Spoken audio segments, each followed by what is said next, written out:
Nosso querido Deus que estás nos céus, nós te agradecemos por esse dia de sábado, agradecemos porque podemos nos juntar e obter informação que dá algum sentido à confusão e ao tumulto que se vive no mundo nesse momento. Não queremos aumentar essa confusão, por isso pedimos que possas guiar o nosso debate, os nossos pensamentos, os nossos estudos e oramos pela tua presença. Pensamos em todos os membros da Oceania hoje e pedimos uma bênção para essas pessoas também. Não nos deixes essa manhã, Senhor, e nos abençoa. É a nossa oração em nome de Jesus. Amém. Então, bom dia.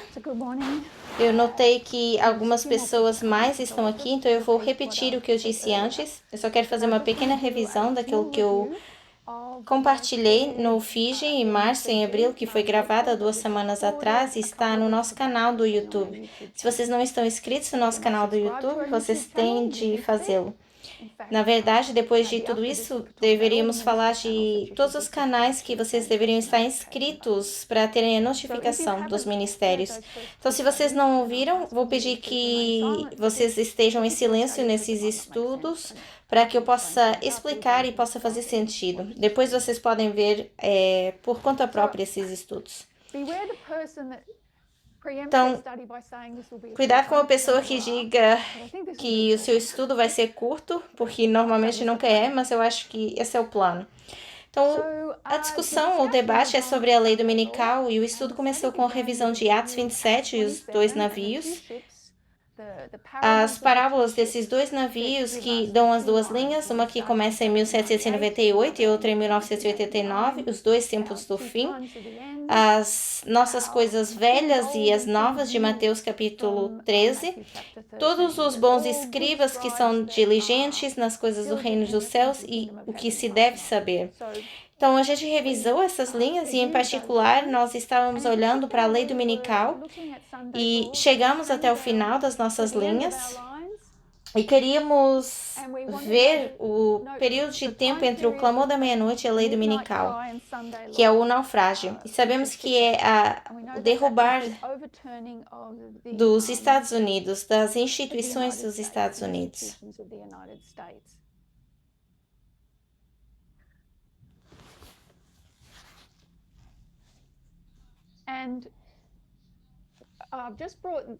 Eu trouxe apenas essa parte da segunda linha, fazendo com que ela se tornasse maior, alargando ela. Registramos a Batalha de Beneventum, que ocorreu em 275 a.C. Em Atos 27, 27 nos dá o clamor da meia-noite, que é essa duplificação, que é quando eles conseguem ver esse naufrágio à sua frente. Atos 27, 37, que nos diz que há 276 pessoas a bordo naquele navio.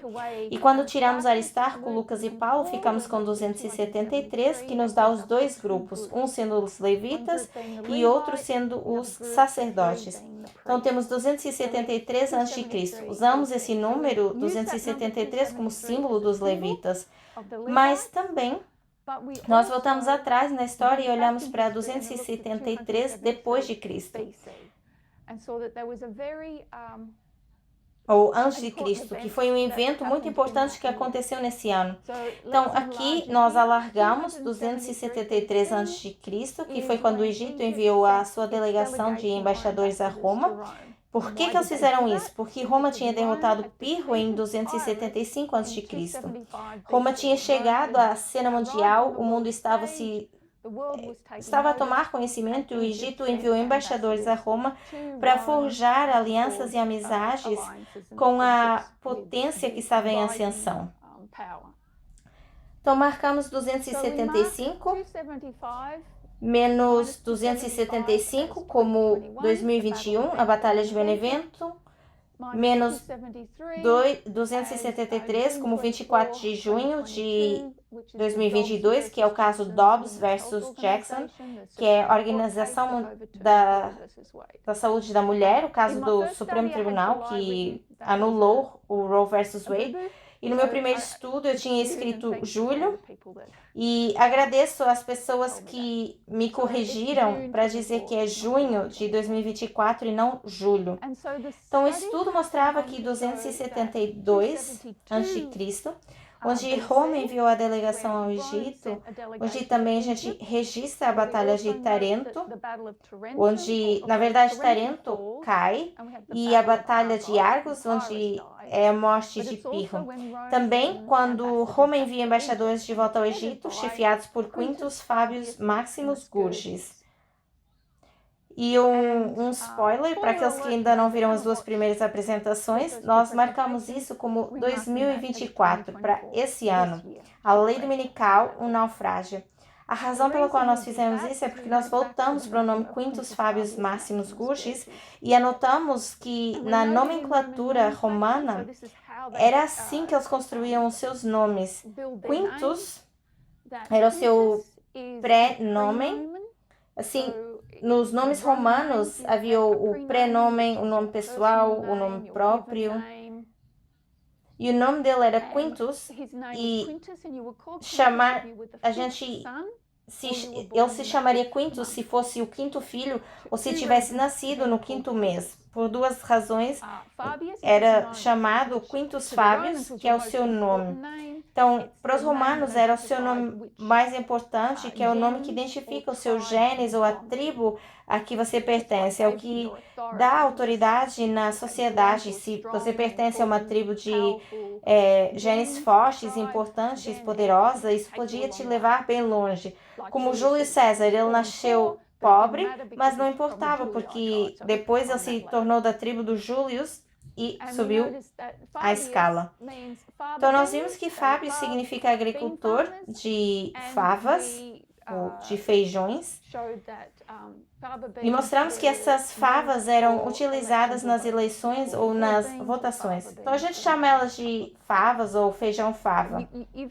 Então, se vocês já ouviram essa expressão de derramar os feijões ou as favas, é basicamente para que alguém desembuche informação. Então, quando a gente no inglês diz derramem os feijões, é para que a pessoa divulgue informação secreta. Então, isso significa que se fosse para a urna, continham feijões, e a cor clara eram votos a favor, e os feijões de cor preta eram votos contra. Então, se os feijões fossem derramados, se fossem deixados cair na urna, então a informação era revelada. Ou seja, a informação revelada antes do tempo. Então, desembuchar ou derramar os feijões seria desembuchar a informação antes do suposto. Então, é o fato de um resultado eleitoral. Por isso, se revelar a informação obtendo o resultado das eleições. Depois do Maximus Gurgis é o cognome, que é uma alcunha, é o nome descritivo e que pode mostrar a família ou a determinada tribo que você pertence. Então, ele era Maximus Gurgis porque na juventude ele era bastante excessivo. Não sei o que isso significa, mas talvez ele bebia, ia para festas, e por isso eles chamavam Maximus Gurgis. Então, era assim o seu nome. Identificamos que a lei dominical ela está relacionada com eleições e votações. Então, nós olhamos para a história do direito ao voto, particularmente nos Estados Unidos, porque a gente quer saber a verdade sobre a quarta besta, que é Roma, que identifica os Estados Unidos no fim do mundo. É a Terra Gloriosa. Metade do mundo está votando esse ano, mas a Terra Gloriosa é o único país que toda a gente está concentrada.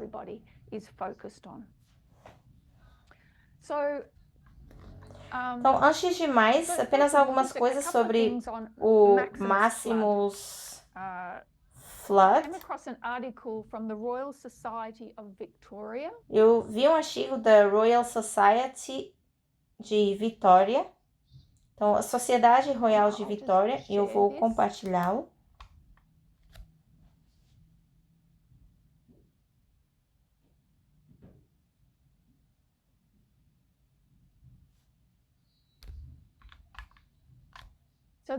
Então, essa Sociedade Royal de Vitória Pode significar a comunidade científica de Vitória, onde a adesão está aberta a qualquer pessoa interessada na ciência e na sua história, que é uma edição de abril de 2024, e eu vou ler apenas os 2 primeiros parágrafos. É sobre o aumento de desinformação. E nessa edição analisamos 4 crises que o nosso planeta enfrenta atualmente. Para 3 delas é relativamente fácil ver a ameaça: o declínio e a biodiversidade, que está ameaçando a existência das espécies. A poluição do ar, da água e do solo está afetando a saúde de todos os seres vivos. E as alterações climáticas estão lançando cada vez mais os sistemas da Terra no caos. Parecem mesmo os cavaleiros do Apocalipse. Então, esse comissário referiu 3 coisas: a biodiversidade em declínio, a poluição e as alterações climáticas. A quarta dessas crises, o aumento da desinformação, pode parecer menos catastrófica do que as anteriores, mas é sem dúvida o cavaleiro que precedeu as outras. Compreendendo, controlando e contrariando a desinformação é vital se tivermos alguma esperança de enfrentar de alguma forma significativa essas crises planetárias. O que é a desinformação? Quais são os problemas que ela causa? E, mais importante, o que podemos fazer em relação a ela? Então, eu gostei dessa explicação aqui, dessa definição. A informação, ela informa um público sobre algo. São dados que foram processados e contextualizados para que transmitam significado. Os números 12, 18 e 90 são dados aparentemente aleatórios, mas com o contexto de 12 golos, 18 defesas e 90 pontos, esses números informam o público sobre o resultado da vitória do Collingwood na grande final de 2023. Então, isso é algo que essa pessoa segue. A diferença entre desinformação e informação é a intenção. Ambas se referem a informações falsas ou enganosas. A desinformação, ela é partilhada sem a intenção de enganar, enquanto a má informação, ela é criada e partilhada com a intenção de enganar ou induzir outros a um erro deliberado. Se a desinformação é sobre homicídio involuntário, então a desinformação é como um assassínio. Seja como for, a informação, ela está morta. De seguida apresentam parte da história da desinformação e dão um exemplo da indústria do açúcar, que é interessante. Mas aqui abaixo, eles listam as razões pelas quais assistimos agora a um aumento. Com uma longa história de desinformação, por que agora aumentou o nível da crise planetária? O professor Andrew Pearce, da Universidade de Melbourne, atribuiu o fenômeno a 2 razões fundamentais: o advento da internet e as nossas dificuldades em determinar em que informação devemos acreditar. Em termos simples, trata-se de tecnologia e psicologia. Internet e os meios de comunicação social aceleraram rapidamente a propagação e aumentaram os riscos colocados pela desinformação. Outrora restritas aos formatos tradicionais dos meios de comunicação social, essas informações incorretas elas podem agora chegar rapidamente e repetidamente ao seu público e perturbar as sociedades, tal como nós testemunhamos durante o Covid-19. Facebook, Twitter, TikTok, YouTube, Instagram, o LinkedIn, o Google, são plataformas digitais essenciais para muitos australianos, e é um documento de posição de 2020 sobre como lidar com a desinformação. E por mais desreguladas que possam parecer, essas plataformas, elas têm pelo menos uma capacidade para assinalar conteúdos inexatos, enganosos ou inadequados. Em contrapartida, os conteúdos partilhados em plataformas de mensagens encriptadas, como o WhatsApp e o Telegram, são muito mais difíceis de controlar.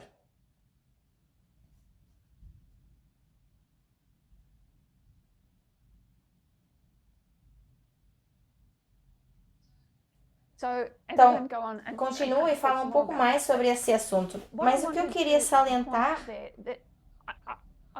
neste artigo, mas que também vejo em outros lugares, é o problema do WhatsApp. E sabemos que é uma bênção, mas que também pode ser uma maldição. E se eu disser, falar para você dos motins de Wakely, Então, esses motins de Wakely em Sydney, que foi no início desse ano, em abril, se vocês se lembram desses motins, houve um jovem extremista que entrou numa igreja enquanto estavam fazendo uma transmissão em direto e ele esfaqueou o padre durante essa transmissão. Então, em meia hora, já haviam 2.000 pessoas a descender para essa igreja, porque a informação ela circulou mais rapidamente do que qualquer uma das fontes de notícias. Através desses grupos de WhatsApp, alguns tinham mais de 800 pessoas, haviam várias pessoas. E algumas dessas pessoas nesses grupos estavam apelando à calma, mas também havia um número suficiente de pessoas partilhando informação errada e desinformação nesses grupos. Então, o WhatsApp chamou a atenção de muitas pessoas em todo o mundo como um dos piores tipos de distribuidores de desinformação. Então, eu penso que isso é algo que a gente tem que estar consciente enquanto movimento, porque a gente depende muito dele, porque também tem as suas desvantagens. Eu só queria dizer que, em relação ao Máximos Gurgis, se vocês lerem ou fizerem um Google, há um artigo muito bom do Guardian que fala como essa informação se espalhou no WhatsApp e como eles entrevistaram as pessoas e disseram que estavam recebendo os mesmos vídeos e as mesmas fotos, mas com comentários diferentes e explicações diferentes. Ou seja, não sabiam mesmo em que acreditar e isso era um problema. Ok, então isso é em relação ao Máximos Gurgis. Agora, em relação às favas, a esses feijões, antes de irmos, na verdade, falar da votação, talvez a gente pode falar de novo em Quintus. A gente viu que Quintus era chamado Quintus se fosse o quinto filho ou tinha nascido no quinto mês.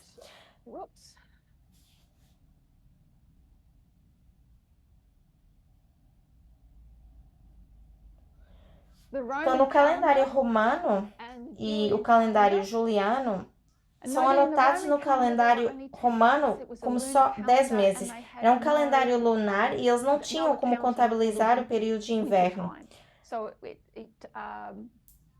Por isso começava na primavera e os meses eram Martius, Aprilis, Maius, Juno, Quintilis, Sextilis, setembro, outubro, novembro e dezembro, que faz todo sentido, porque setembro é 7, 8, 9, 10 meses. Então, houveram muitas mudanças ao calendário entre Rômulo e o calendário romano, o início do calendário romano e o Júlio César e o calendário juliano. Então, houve um imperador que introduziu Januários e o Februários, mas o Júlio César, por volta de 45 a.C., é que fez essas principais alterações e o transformou de um calendário lunar a um calendário solar, iniciando com Januários, que nós dizemos janeiro. Então, a gente vê a adição de 2 meses, e são as mudanças dos dias do mês. Muitas mudanças e mudanças importantes. E não ficaram por aqui porque Augusto também fez a alteração, que continuamos conhecendo como calendário juliano. Então, a partir de janeiro, notamos que o quintilis do calendário romano, o nome mudou para julho. Porque o Júlio César deu-lhe o seu nome. Depois Augusto também foi e deu seu nome e disse que era Sextilis. Sim, o Quintilis tornou-se Júlio porque o seu aniversário era de Júlio César, penso que era 11 ou 12, ou 12 ou 13, penso que por aí, não tenho certeza, mas por aí. Agosto não era o seu aniversário, porque setembro é de fato o aniversário de Augusto e é um mês importante para Augusto. Então, marcamos julho como o quinto mês. E também, quando se trata de Donald Trump, a gente marca como o quinto presidente desde o tempo do fim. Então, desde o Ronald Reagan, nós tivemos o Bush Senior, o Clinton, o Bush Jr., o Obama, e o quinto é Donald Trump. Mas ele também, porque nós temos Biden, ele também é o sétimo. E profeticamente entendemos que o quinto e o sétimo é o mesmo. Se vocês pensam em Sardes e Laodiceia. Então ele é o quinto e é o sétimo, que é essencialmente a mesma coisa. E ele será o sétimo. Então, esse é o Quintilis.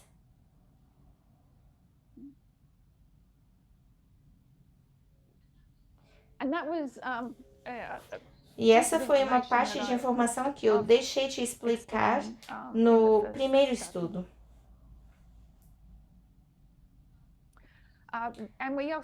Nós também assinalamos Júlio César como significativo, porque em julho,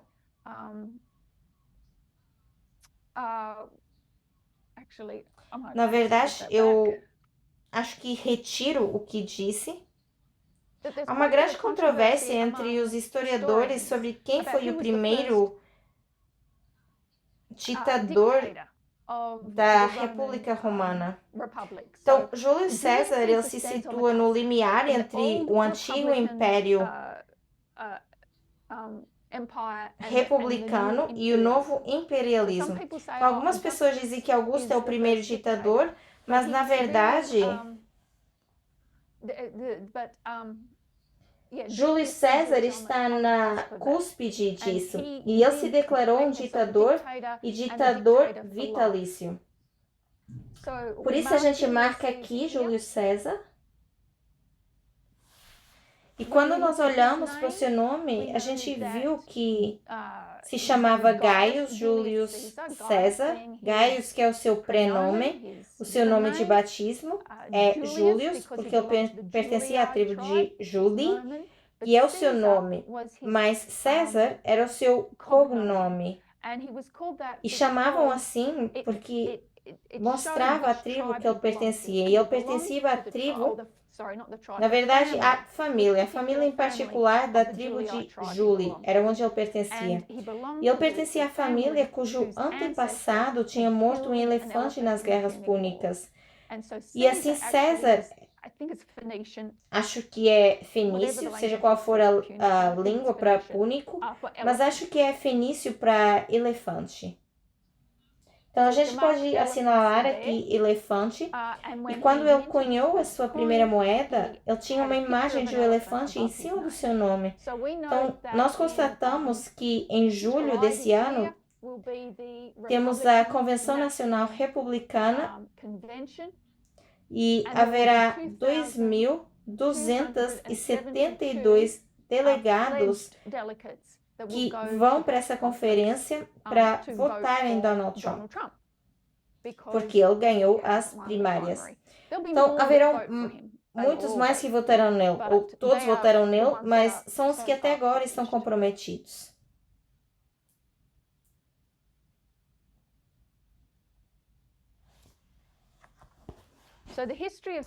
Então, a história de César e essa transição da velha república para a nova ditadura imperial é marcada por Júlio César e do velho sistema republicano para a nova autocracia. Muitos romanos trataram-no como o primeiro imperador, fundador do sistema de governo de um homem só. Ok, então a outra coisa que eu queria rever são as histórias de Daniel. Então, se vocês lembrarem, nós olhamos para os 3 primeiros capítulos de Daniel e vimos que ilustrava a mensagem, ou o evangelho eterno e como isso funcionava. Vamos colocar aqui Daniel 1, ilustrando a mensagem do primeiro anjo, porque Daniel tinha que temer a Deus,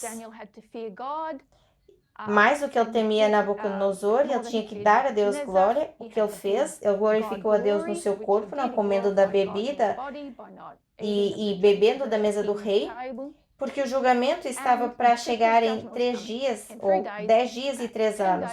Então, 2 lotes de julgamentos para Daniel, e em Daniel 2, A mensagem do segundo anjo, quando vemos a imagem e está cheia,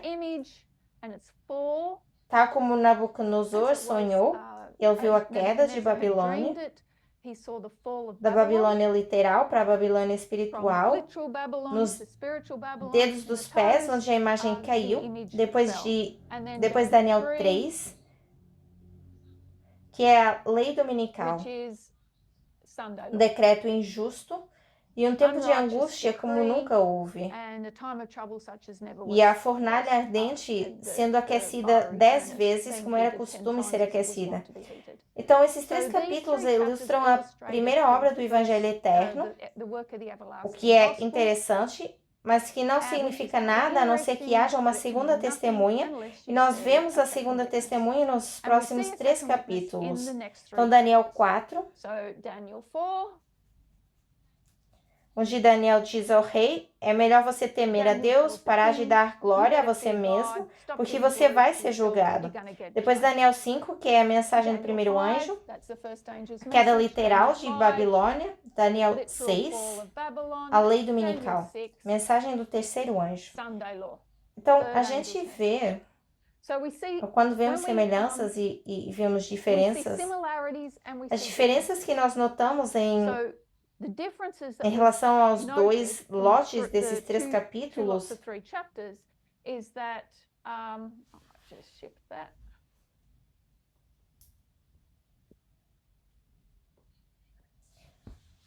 vemos isso nos primeiros 3 capítulos como uma ilustração da Igreja Adventista do Sétimo Dia. Vemos os próximos 3 capítulos como uma ilustração dos Estados Unidos da América. E é muito semelhante à parábola que vemos em Atos 27, as 2 instituições. Podemos ver isso nas histórias de Daniel.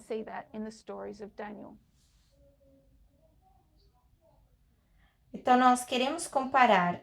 Se vocês repararem na história de Daniel, capítulo 4, o rei, ele está ausente durante 7 anos, mas o reino ele não cai.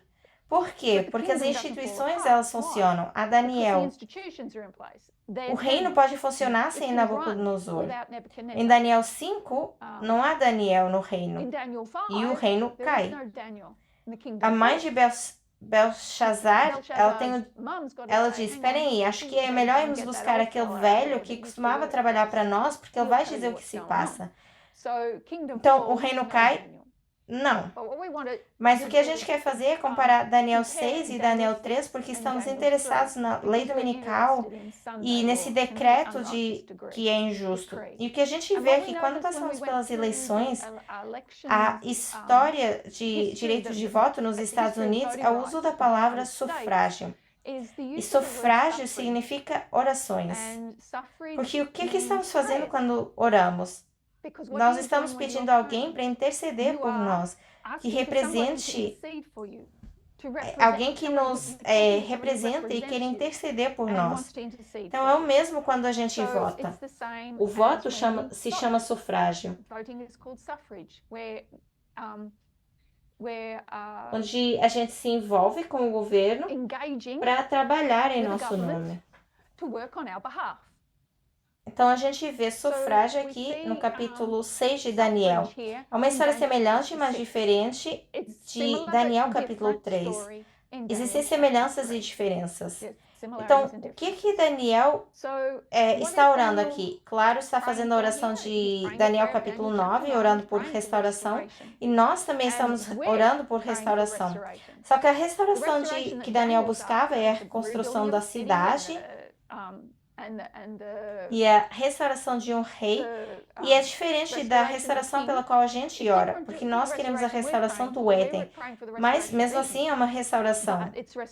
A gente não quer um rei terreno, porque a gente vê isso como um problema, mas de qualquer forma, Daniel capítulo 6 são as orações. Então, com Daniel capítulo 6, com essa situação de Daniel, há uma série de opções. O decreto injusto é que tinham que orar ao rei Dário, ou podiam fazer uma petição ao rei ou podiam fazer uma petição a Deus. Mas se fizessem a petição ao Deus, seriam atirados na cova dos leões. Então, havia outra opção? Sim.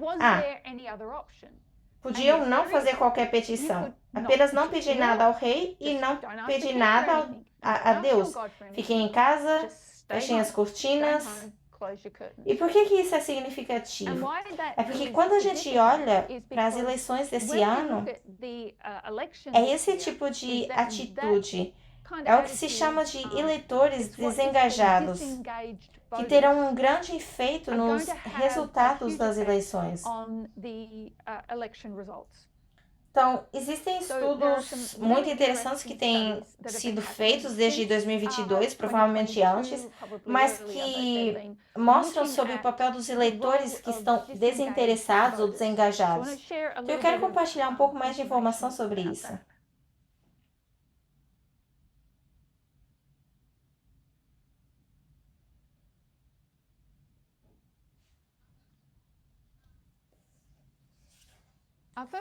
Em primeiro lugar, eu vou levar vocês para uma página que explica algumas razões pelas quais as pessoas nos Estados Unidos não votam.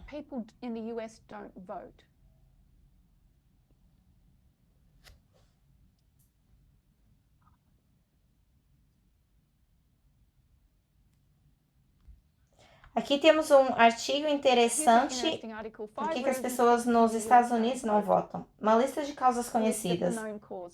Então, temos muitos americanos que querem votar, mas não podem. E por que não podem? Porque em alguns estados, se tiverem sido condenados ou sido condenados por um crime, são retirados dos cadernos eleitorais. E em alguns estados é muito difícil para as pessoas obterem um título de eleitor, porque é preciso ter um documento de identificação com foto emitido pelo governo, e isso os limita. Então, temos alguns territórios americanos, o Guam, as Ilhas Virgens, as Ilhas Marianas no norte, a Samoa Americana, Porto Rico, não são autorizados a votar nas eleições gerais, mesmo que os resultados dessas eleições influenciem suas vidas. Então, há centenas de milhares de não votantes que votariam se pudessem, mas não podem. Depois explica por que a idade, o sexo, a educação, o estatuto socioeconômico e a raça têm impacto no fato de se votar ou não. E a pobreza é um fator importante.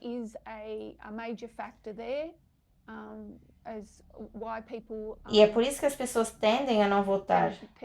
O dia das eleições se realiza numa terça, que é a coisa mais ridícula, e a razão é porque na terça é porque antigamente nessa altura os agricultores levavam seus produtos para a cidade, então era dia de mercado e então sempre se fez na terça-feira. Claro, se estivermos trabalhando, não pagam para a gente tirar tempo para ir para as eleições, que é difícil para as pessoas, então elas não votam porque elas não se podem dar ao luxo de perder o seu salário. Pessoas que também não votam porque apenas têm 2 partidos e não se sentem representados por eles.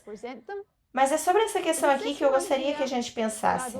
Provável que cidadãos votem se acharem que o seu voto não é importante. De acordo com os dados dos censos, 15% dos eleitores registrados afirmam não ter votado nas eleições presenciais de 2016 por não acreditarem que o seu voto faria diferença.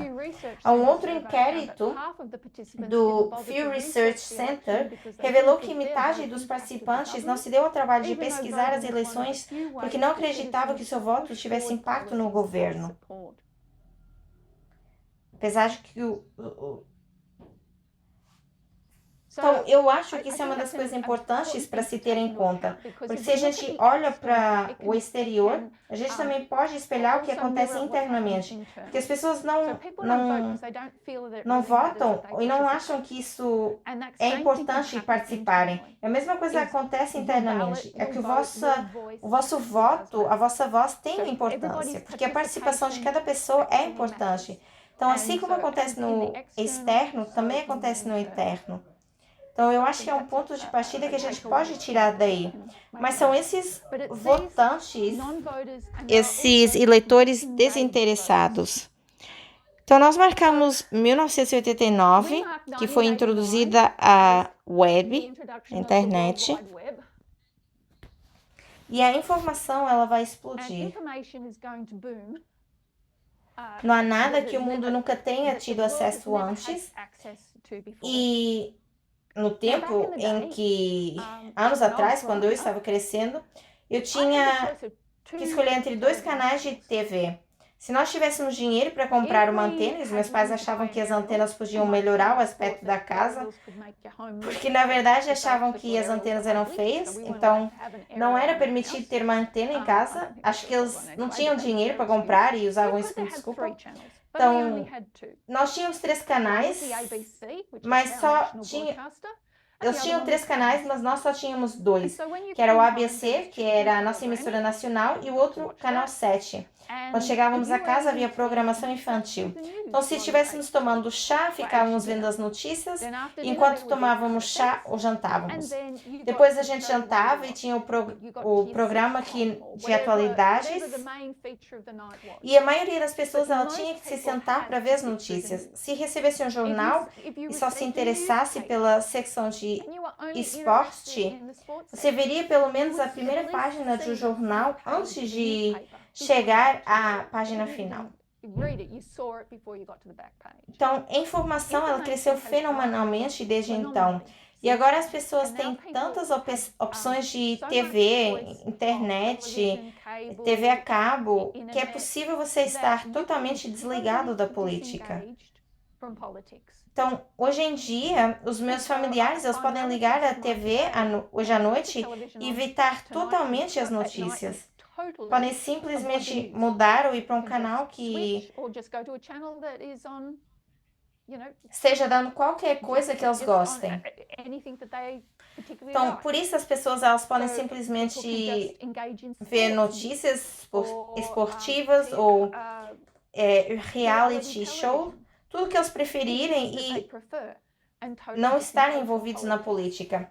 Mas o que esses estudos estão descobrindo é que quanto mais a gente faz isso, é provável que a gente esteja do lado errado e não do lado certo da política. Por isso, o meu principal ponto de vista é o errado em oposição ao certo. Não o direito em relação à direita em relação à esquerda. O que acontece é que, por exemplo, se a gente apenas vê um reality show, a gente vive num mundo de fantasia. Podemos melhorar coisas domésticas, vendo casas serem construídas ou jardinagem, alguma melhoria da casa, e seria algo que não é possível para você. Então, quando se trata das eleições, qual vai ser a primeira motivação das nossas ideias para essas eleições? Vai ser a acessibilidade econômica, a inflação, essas questões. Não vai ser a ameaça da democracia. Então, o que eles encontram é que quando a gente pensa nessa polarização na política, a gente tem tendência a pensar em esquerda e direita, que é verdade, mas dentro da esquerda e da direita, eles têm os seus próprios eleitores desinteressados, pessoas que não são viciadas em política. Então, esse movimento como um todo é viciado em política. Vivemos para acontecimentos atuais e históricos e o que vai acontecer amanhã, mas somos uma minoria. E os viciados em política em todo o mundo são uma minoria de pessoas que seguem realmente a política com atenção. A maioria das pessoas são aquelas que não se envolvem, mas quando não nos envolvemos, nós acabamos por ser canalizados pelo caminho errado.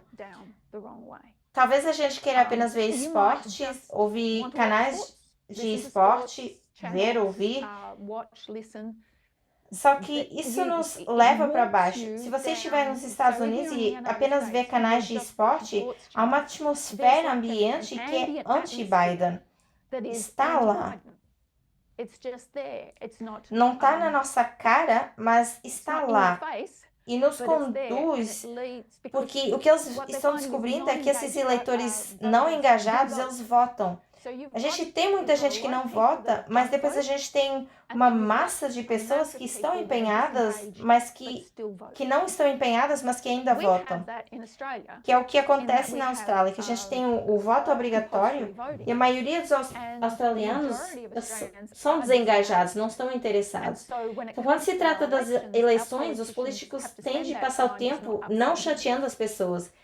Enquanto a política americana tende a ser mais tóxica, porque eles têm que levar as pessoas para as urnas. Então, a campanha deles é muito mais polêmica que a nossa. Claro que por uma situação diferente. Então, estar desinteressado é uma posição muito perigosa. Se a gente pensa no capítulo 6 de Daniel, podemos orar a Dario. É decisão errada. Podemos orar a Deus. Ou podemos não orar, que também é uma decisão errada. Por isso, nosso engajamento no movimento se espelha nisso, e é muito revelador.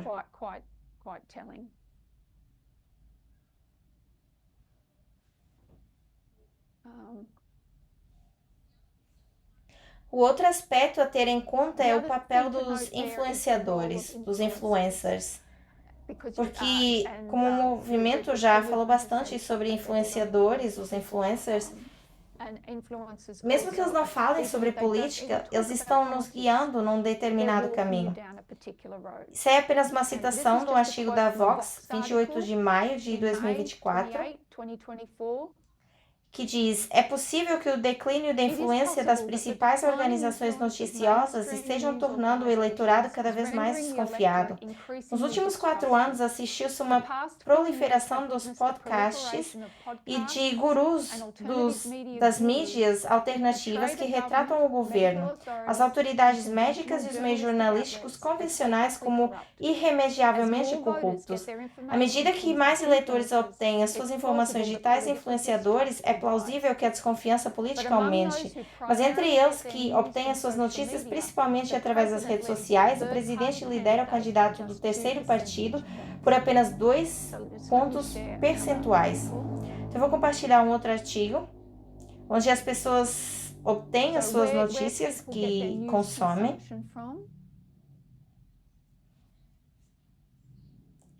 E é uma sondagem da NBC, que é feita pelo projeto 538. Acho que é assim que se chama. E é um sistema de sondagens muito bom. Mas essa é a preferência presidencial, como varia consoante o consumo de notícias. Aqueles que não seguem notícias políticas, 53%, têm mais probabilidade de votar em Trump do que em Biden. Aqueles que recebem notícias do YouTube ou do Google, vocês podem ver em vermelho, Trump sobre Biden. Notícias por cabo, vermelho, sobre Biden. Redes sociais, vermelho, sobre o azul. Depois, à medida que a gente desce e a gente olha para os sites digitais, notícias de rede nacional, os nossos jornais, que é o círculo azul, que supera realmente o vermelho. Então, sim, Trump se sai melhor com aqueles que não seguem notícias políticas.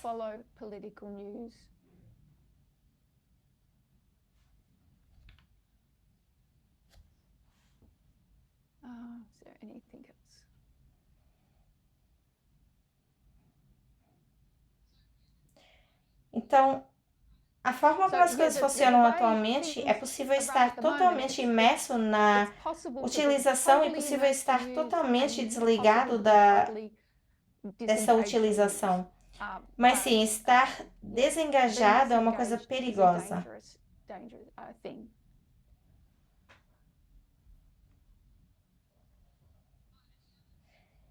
E outra coisa que eles estão descobrindo é que dentro dos democratas temos pessoas que são realmente engajadas na política e que não são da extrema esquerda. Não estou falando extrema esquerda ou centristas, estamos falando de um gênero completamente diferente. Assim, aqueles democratas que estão envolvidos na política, os que estão desengajados, os que são mais propensos a pensar na inflação, acessibilidade, com coisas que se preocupam nas eleições. Mas os que estão empenhados estão preocupados com as ameaças à democracia. E os resultados mostram essa lacuna entre os democratas engajados e aqueles que não são engajados, e é maior do que os democratas que não são empenhados e os republicanos não engajados. Então, estão muito mais próximos uns dos outros e são eles que vão determinar o resultado das eleições, porque são eles que estão em maioria. Então, os partidos políticos estão realmente tentando, pelo menos os democratas, estão tentando envolver aqueles que são desengajados, os desinteressados. Os republicanos nem sequer têm que se preocupar porque eles já os têm a seu favor. Então, a última coisa que... A segunda última coisa que eu quero abordar é 30 de maio. Então, o que aconteceu no dia 30 de maio?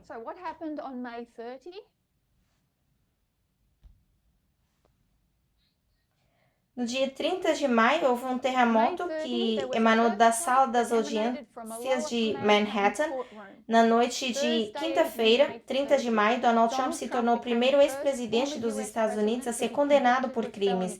O antigo presidente Trump foi condenado por 34 crimes de falsificação de registros de negócios para manter os pagamentos do hush money fora do conhecimento público antes das eleições de 2016. A acusação de Nova York, apresentada por Alvin Bragg, foi julgada perante um júri no tribunal Juan Moultins. Apesar de estratégias de defesa agressivas, de múltiplas violações e de uma ordem de silêncio, de abusos manifestos contra as testemunhas e da ameaça de Donald Trump de olhar fixo, os jurados consideraram Trump culpado. Então, ele foi considerado culpado em 34 acusações de fraude empresarial. Por que isso é importante? Então, primeiramente, por que isso é um crime? Essa palavra contraordenação e crime são termos que a gente não usa aqui. Então, contraordenação é um crime menos grave e um crime doloso, ou esse outro crime é um crime mais grave.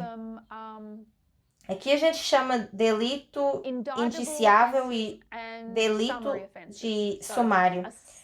Então, uma infração sumária na Austrália é o mesmo que uma contravenção. É um crime menos grave e uma infração indiciável aqui é o mesmo que um crime doloso.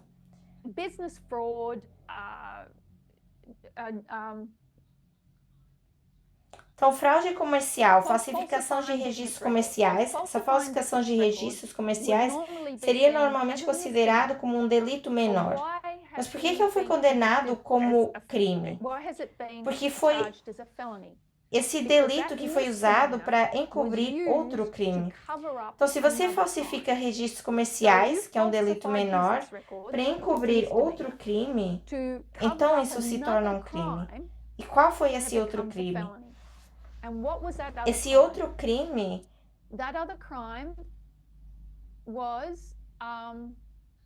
era a fraude eleitoral. Então, neste caso, todo esse julgamento do dinheiro escondido é essencialmente sobre fraude eleitoral.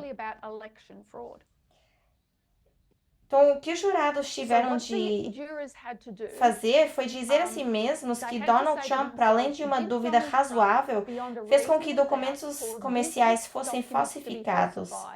E para ocultar outro crime, para ocultar uma lei eleitoral de Nova York, que consiste em utilizar meios ilegais para promover um candidato numa eleição.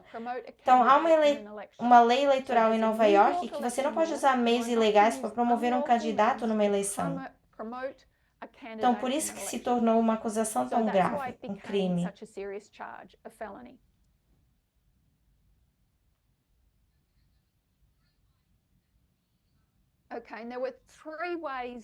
Então, haviam 3 maneiras de falsificar esses documentos. Não vou mencionar, vocês podem procurar, mas os jurados não tinham de ser unânimes na sua decisão sobre a forma como ele o fez. Haviam várias formas de ele falsificar esses documentos. Então, por que isso é importante?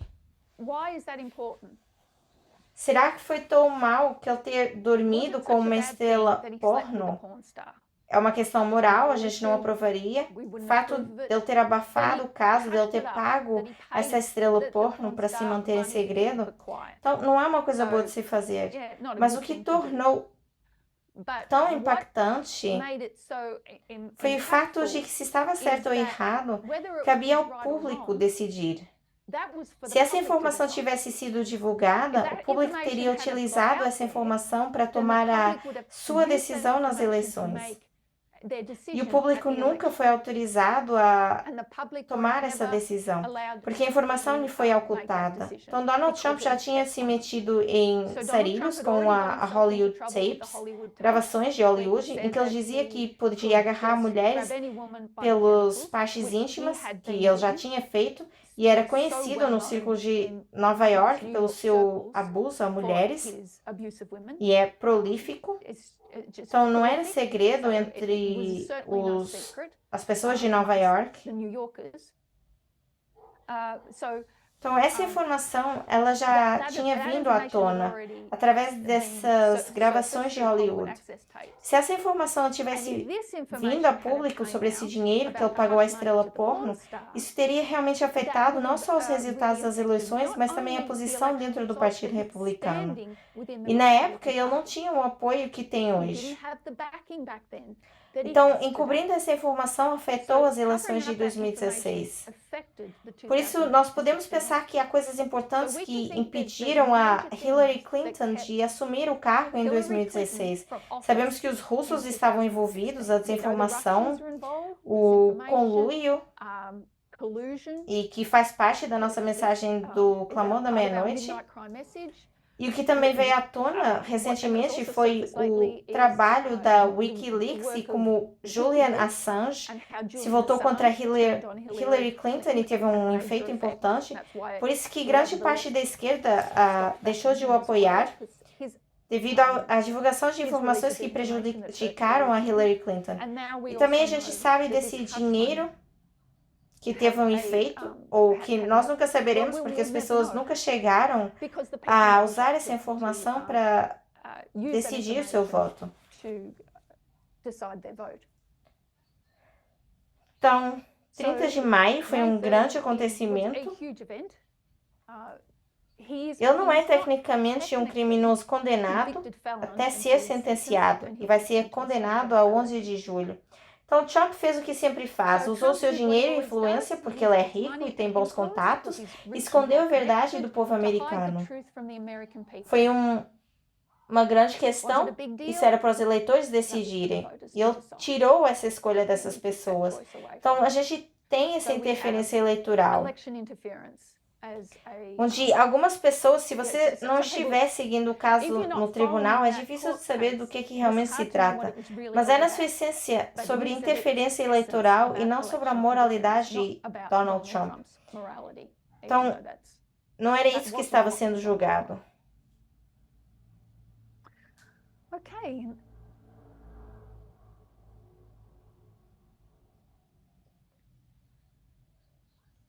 Então, a última coisa que eu quero partilhar para encerrar, só acrescentando aos estudos anteriores, é que no ano passado nos foi apresentado o livro Demon Lover, de Robin Morgan, sobre a sexualidade ou sobre raízes do terrorismo. Dependendo da edição que você tem, a sexualidade ou as raízes do terrorismo. E aqui, Robin Morgan, eu vou ler apenas a capa. Ela estava estabelecendo a ligação entre o terrorismo e a sexualidade. Como é que a gente pode entender o carisma sexual e a violência e que a violência exala?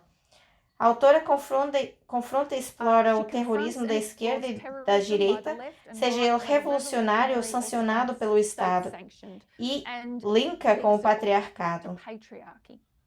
Então, eu não vou usar tempo para rever o que a gente partilhou, mas eu queria levá-los para o final do livro, onde ela apresenta uma série de estratégias para contra-atacar o terrorismo patriarcal. A primeira estratégia que ela dá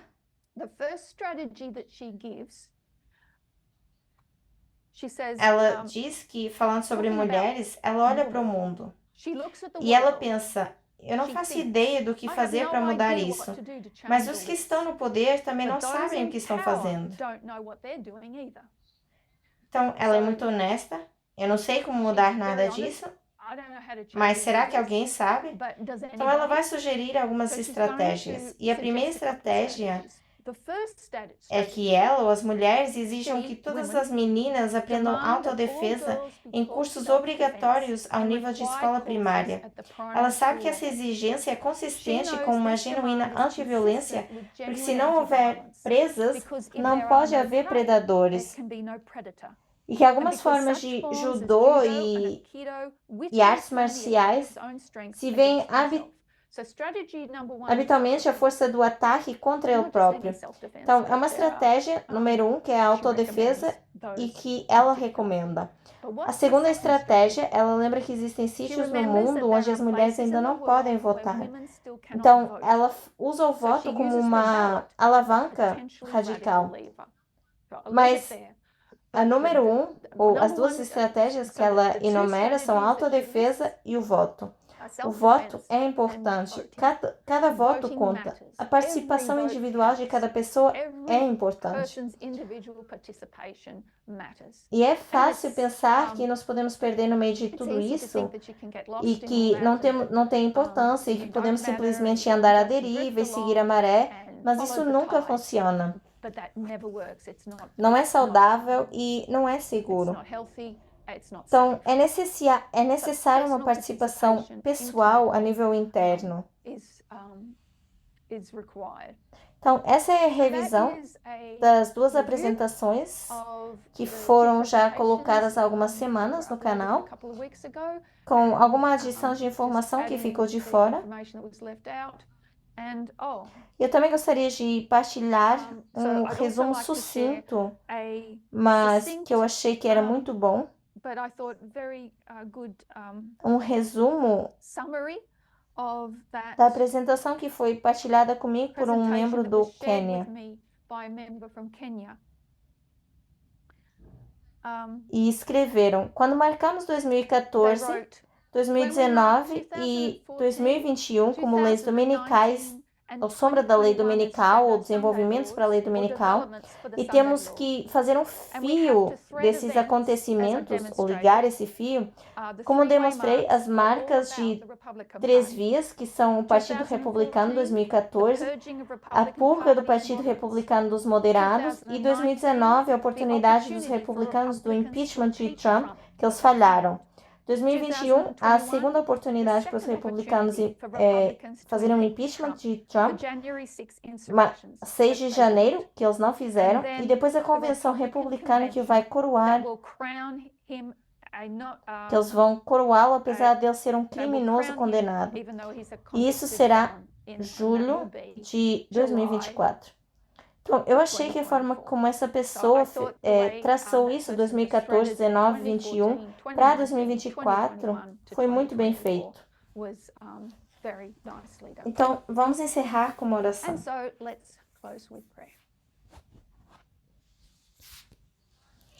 Querido Deus, que estás nos céus, há tanta coisa acontecendo à nossa volta nesse momento e que pode ser avassalador, mas nós não estamos desanimados. A gente não se importa estar entre a minoria que vê a verdade na observação dos acontecimentos atuais e na compreensão da história. Pedimos que apenas continues a nos ajudar a afiar as nossas ferramentas para que a gente possa entender corretamente esses acontecimentos e chegar às conclusões certas. Então, o Senhor nos guia e nos orienta, é a nossa oração em nome de Jesus. Amém.